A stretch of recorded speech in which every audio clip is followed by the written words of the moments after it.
Saul mengatakan kepada Yonatan, anaknya, dan kepada semua pegawainya bahwa Daud harus dibunuh.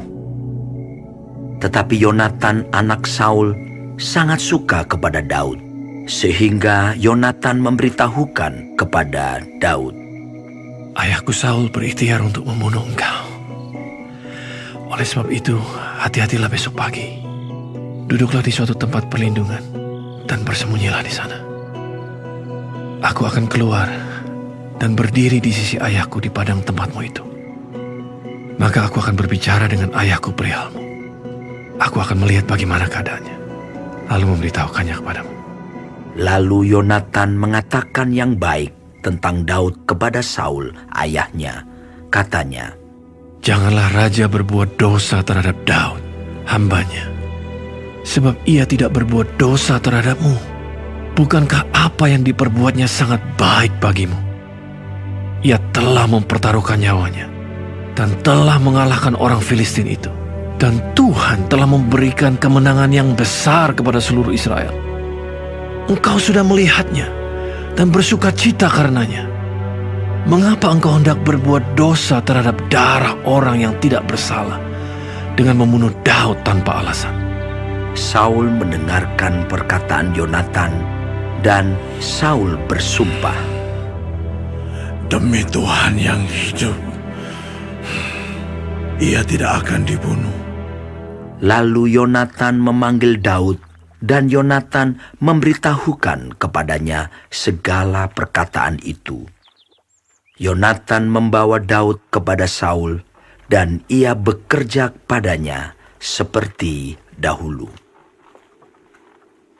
Ketika perang pecah pula, maka majulah Daud dan berperang melawan orang Filistin. Ia menimbulkan kekalahan besar di antara mereka, sehingga mereka melarikan diri dari depannya. Tetapi roh jahat yang daripada Tuhan hinggap pada Saul ketika ia duduk di rumahnya dengan tombaknya di tangannya, dan Daud sedang main kecapi. Lalu Saul berikhtiar menancapkan Daud ke dinding dengan tombaknya. Tetapi Daud mengelakkan tikaman Saul, sehingga Saul mengenai dinding dengan tombak itu. Sesudah itu Daud melarikan diri, dan luputlah ia pada malam itu. Kemudian Saul mengirim orang-orang suruhan ke rumah Daud untuk mengamat-amatinya dan untuk membunuh dia pada waktu pagi. Tetapi Michal, istri Daud, memberitahukan kepadanya demikian, "Jika engkau tidak dapat meluputkan dirimu malam ini, maka besok engkau akan dibunuh." Lalu Michal menurunkan Daud dari jendela. Ia pergi melarikan diri, dan luputlah ia.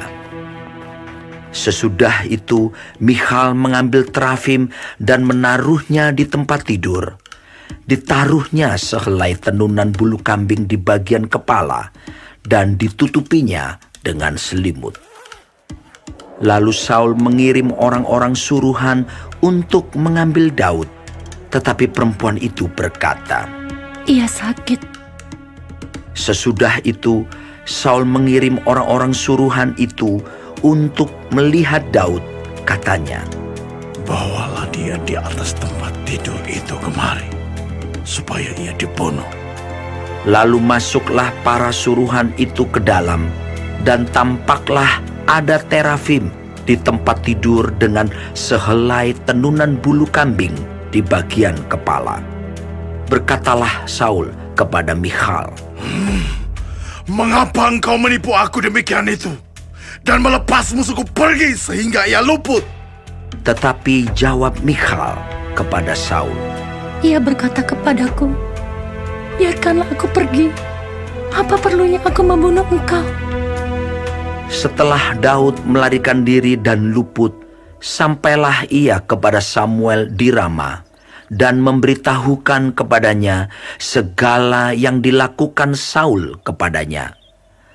Kemudian pergilah ia bersama-sama dengan Samuel, dan tinggallah mereka di Nayot. Ketika diberitahukan kepada Saul demikian, Ketahuilah, Daud ada di Nayot dekat Rama. maka Saul mengirim orang-orang suruhan untuk mengambil Daud. Tetapi orang-orang ini melihat sekumpulan nabi kepenuhan dengan dikepalai oleh Samuel.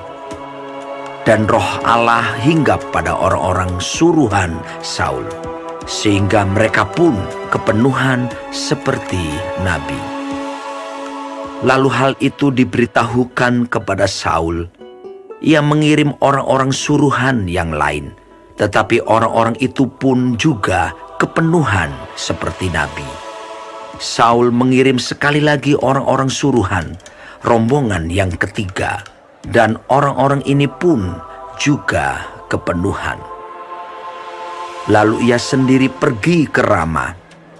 Sesampainya ke dekat perigi besar yang di Sekhu, bertanyalah ia, katanya, Di mana Samuel dan Daud? jawab orang. Ada di Nayot, dekat Rama. Lalu pergilah ia ke sana, ke Nayot dekat Rama. Dan pada dia pun hinggaplah roh Allah. Dan selama ia melanjutkan perjalanannya, ia kepenuhan seperti nabi, hingga ia sampai ke Nayot dekat Rama. Ia pun menanggalkan pakaiannya, dan ia pun juga kepenuhan di depan Samuel. Ia rebah terhantar dengan telanjang sehari-harian dan semalam-malaman itu. Itulah sebabnya orang berkata, Apakah juga Saul termasuk golongan nabi?